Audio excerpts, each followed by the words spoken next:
10 ఏళ్లలో ఏపీ అగ్రగామి. అభివృద్ధికి అవసరమైన వనరులు రాష్ట్రంలో పుష్కలం.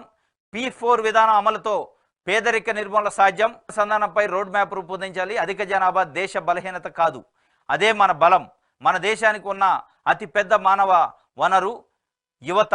నీతి ఆయోగ్ సమావేశంలో ముఖ్యమంత్రి చంద్రబాబు చెప్పిండట 10 ఏళ్లలో ఏపీ అగ్రగామి. అంటే 10 ఏళ్ళు మిమ్మల్ని ముఖ్యమంత్రిగా ఉంచాల. ఎక్కడ పోయింది మీ విజన్ 2020? ఎక్కడ అసలు మీరు 2014 నుంచి 19 మధ్యలో ఏపీకి ముఖ్యమంత్రిగా ఉన్నారు. ఏమి అభివృద్ధి జరిగింది? ఎక్కడ రాజధాని నిర్మాణం అయింది? ఎక్కడ పోలవరం నిర్మాణం అయింది? ఎక్కడ ఆంధ్రప్రదేశ్ అభివృద్ధి అయింది? మళ్ళా 10 ఏళ్ళైంది. అంటే కొప్పు కిందేసే కార్యక్రమం మొదలు చేసింది చంద్రబాబు నాయుడు గారు. 10 ఏళ్లలో అగ్రగామి అయిందట. ఎట్లయింది? కేంద్రం నుంచి మీరు నిధులే రాబట్టలేకపోతుంది. కేంద్రం నుంచి అప్పు ఇస్తే దాన్ని సంబరాలు చేసుకుంటారు. ఢిల్లీ పోయి మాకేం ఇవ్వలేదని చెప్తుండ్రి. డబుల్ గేములు, డబల్ మాటలు, మైండ్ గేములు ప్రజలతోని మీరు ఆడుతున్నారు అనేది అలా 5 కోట్ల మంది ప్రజలు మాట్లాడుకుంటున్నారు. ఎట్లా అభివృద్ధి అయింది 10 ఏళ్లలో అగ్రగామి? ఏ పద్ధతులు అయింది? కేంద్రం నుంచి ₹1 అడగట్లా మీరు. ఒక రొటీన్గా వస్తే తప్ప కేంద్రాన్ని డిమాండ్ చేసి అడిగే పరిస్థితి ఉంది, కానీ డిమాండ్ చేయట్లే. కేంద్ర బడ్జెట్ అంతా అద్భుతంగా ప్రవేశపెట్టిన వాళ్ళు వికసిత్ భారత్ అంటున్నారు, వికసిత్ ఆంధ్రప్రదేశ్ అని మీరు అంటున్నారు. ఎక్కడ వికసిత అయింది? 15,000 కోట్ల అప్పు మాత్రం ఇస్తే, నిధులు ఇస్తే కదా వికసిత అయ్యేది. ఎట్లా అగ్రగామి అయింది? మీకు మీరే అంకెలు సంఖ్యలు చెప్పుకుంటే అగ్రగామి కాదు. రూరల్ ఎకానమీ పెరగాల. గ్రామాలలో వ్యవసాయ రంగం పైన ఆధారపడిన కుటుంబాలను మీరు ఆర్థికంగా ముందుకు తీసుకురావాలి. అప్పుడు అభివృద్ధి అయింది. మీరు అనుకున్నట్టు పెట్టుబడులు తెస్తా ఇంకోటి P4 అట. P4 అయిన విధానం అమలుతో పేదరిక నిర్మూలన అయింది. పేదరిక నిర్మూలన కాదు P4తోని, పేదరికం పెరిగిద్ది కూడా. ఏది P4 అంటే? పబ్లిక్, ప్రైవేటు, పీపుల్స్ అట. పార్టిసిపేషన్. కొత్త పదాన్ని ఏదో క్రియేట్ చేసిండు. ఇట్లా మీరు క్రియేట్ చేసే కదా ఉన్న గవర్నమెంట్కి సంబంధించిన కంపెనీలు, గవర్నమెంట్ సంస్థలను మూసేసి ప్రైవేట్ వాళ్ళు గొప్పచెప్పి దాంట్లో పెద్ద పెద్ద బడా కొంతమంది వ్యక్తుల చేతుల్లోకి ప్రభుత్వ సంపద పోయేటట్టు చేయటమే ఈ పీపీలు కానీ, పెట్టుబడులు కానీ, ఈ వ్యవహారం కానీ, ఈ సంస్కరణలు కానీ. మీరు మళ్ళీ దాన్ని పేదరిక నిర్మూలన. ఏడైతే పేదరిక నిర్మూలన? ప్రభుత్వానికి ఉండాల్సిన ఆస్తులను ప్రైవేటు వ్యక్తుల చేతులలో పెట్టి దాన్ని పీపీపీలని, 4 పీలని, 3 పీలని, 2 పీలని పెట్టి, ఈ పీలు ఎవరు? ఈ పీలు ప్రైవేటు వ్యక్తులు.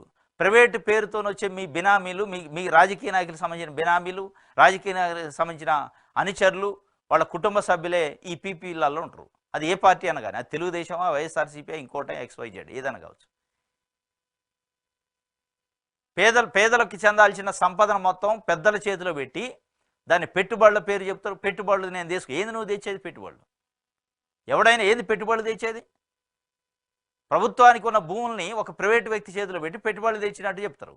ఏంది తెచ్చేది? దానివల్ల పేదలకి ఏం బెనిఫిట్ అయితే? పేదరికం ఎట్లా పోద్ది? పబ్లిక్ అట, ప్రైవేట్ అట, పీపుల్స్ అట. పబ్లిక్ అంటే ఏంది? మళ్ళీ పీపుల్స్ అంటే ఏంది? పబ్లిక్ అంటేనే పీపుల్స్ కదా. ఇది కొత్తగా ఏదో క్రియేట్ చేసి ఒక అద్భుతాన్ని క్రియేట్ చేసినట్టు, అద్భుతంతో మొత్తం పేదరికం పోద్ది అన్నట్టు, పేదోళ్ళు ఇంటికి ఒక కారు, ఇంటికి ఒక బంగళా, ఇక ఏం పేదరికమే ఉండదు అన్నట్టు క్రియేట్ చేసే ప్రయత్నం చేస్తాండి చంద్రబాబు నాయుడు గారు. P4 అనేది పెద్ద bogus. Already public private partnership ఉంది. మళ్ళీ ఇంకో పీపుల్స్ ఏంది? పీపుల్ అంటే ఎవరు? అంటే పేద ప్రజలు సందాలు వేసుకొని అందులో పెట్టుబడి పెట్టాలా? లేకపోతే మీ పెట్టుబడి విధానాల వల్ల, మీ సంస్కరణల వల్ల బాగుపడ్డ కొంతమంది వ్యక్తులు తీసుకొచ్చి పెట్టుబడులు పెట్టిస్తారా? పెట్టిస్తే మళ్ళీ వాడు ఉత్తగా పెట్టుబడి పెడతారా? అందులో పీపుల్స్ పెట్టుబడి పెట్టారంటే, మీరనే బడాబాబులు, మీరనే పెట్టుబడిదారులు పెట్టుబడి పెట్టారంటే వాడు రూపాయి పెడితే మళ్ళీ రూపాయి లాభం ఉంటే పెడతాడు తప్ప పెట్టడు. లేకపోతే ఎట్లా పెడతాడు? ఎందుకు పెడతాడు? పీపుల్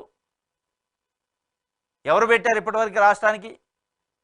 మీరు తెచ్చిన పెట్టుబడులు కానీ, మీరు ఇచ్చిన ప్రైవేటీకరణ కానీ, మీరు కొన్ని 100,000 ఎకరాలు ఏ గవర్నమెంట్ ఉన్నా కొంతమంది ప్రైవేటు వ్యక్తులకి సెజ్ల పేరుతోని, పెట్టుబడుల పేరుతోని, పరిశ్రమల పేరుతోని దారాదత్తం చేశారు.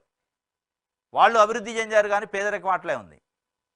ఇక ఈ పీలో కూడా, ఇప్పుడు వచ్చే పీపుల్స్ పీలో కూడా పేద ప్రజలు సందాలు వేసుకునే పరిస్థితి కాదు. బడా బాబులు మళ్ళీ అందులో పెట్టుబడులు పెట్టి దాంట్లో లాభం కోసం చూసే ప్రయత్నం తప్ప ఈ పీపీలలో ఏమి లేదు. పోలవరానికి 12,500 కోట్లు త్వరగా ఇవ్వండి, కేంద్ర కేబినెట్లో ఆమోదింపజేయండి, జలశక్తి మంత్రికి చంద్రబాబు విజ్ఞప్తి. కొత్త డయాఫ్రమ్ వాళ్ళపై ప్రతిపాదనలు కేంద్రం ముందుంచాం. ప్రాజెక్టు పూర్తి చేయడంపై రాష్ట్ర మంత్రివర్గం నోటును అందజేశాం. తొలి దశ మలి దశ లేవు, మొత్తం పూర్తి చేయడమే మా ముందున్న లక్ష్యం. 3 నెలల్లో పనులపై నిర్ణయం తీసుకోవాలి, లేదంటే మరో సీజన్ కోల్పోతాం. జగన్ పాలనలో రాష్ట్రం దిగజారింది, కేంద్రం నిధులు దారి మళ్లించింది. తీవ్రంగా నష్టపోయినందునే పునర్నిర్మాణానికి సాయం కోరుతున్నాం. విభజన చట్టంలో ఉన్నవే చేశారు, మాకు కొత్తగా చేసింది ఏమీ లేదు. ఇది ఈయన కూడా మళ్ళీ చెప్తున్నాడు, విభజన చట్టంలోనే చేసిన, మాకు కొత్తగా చేసింది ఏమీ లేదు.